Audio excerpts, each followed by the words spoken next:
ધાર્મિક એકતાનું અનોખું ઉદાહરણ મુસ્લિમ સમુદાય દ્વારા હિન્દુ પરિવારોને ગણેશ મૂર્તિઓની અપાઈ ભેટ। ભારતમાં હિન્દુ મુસ્લિમ ભાઈચારાનું અનોખું ઉદાહરણ જોવા મળ્યું છે, જ્યાં મુસ્લિમ સમુદાયના સભ્યો દ્વારા હિન્દુ પરિવારોને ગણેશ મૂર્તિઓ ભેટમાં આપવામાં આવી છે। તમિલનાડુના કૃષ્ણગિરી શહેરમાં ગણેશ ચતુર્થીના તહેવાર પૂર્વે આ પહેલ કરવામાં આવી છે।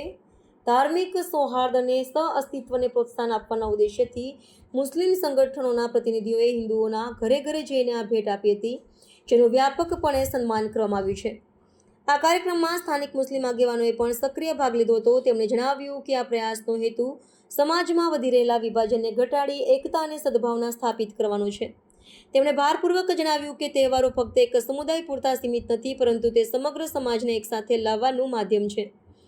મુસ્લિમ સમુદાયના સકારાત્મક પગલાંને હિન્દુ પરિવારોએ પણ ઉષ્માભર્યું સ્વાગત કર્યું અને બંને સમુદાયના લોકોએ સાથે મળીને શાંતિપૂર્ણ રીતે ગણેશ ચતુર્થીની ઉજવણી કરવાનો સંકલ્પ લીધો।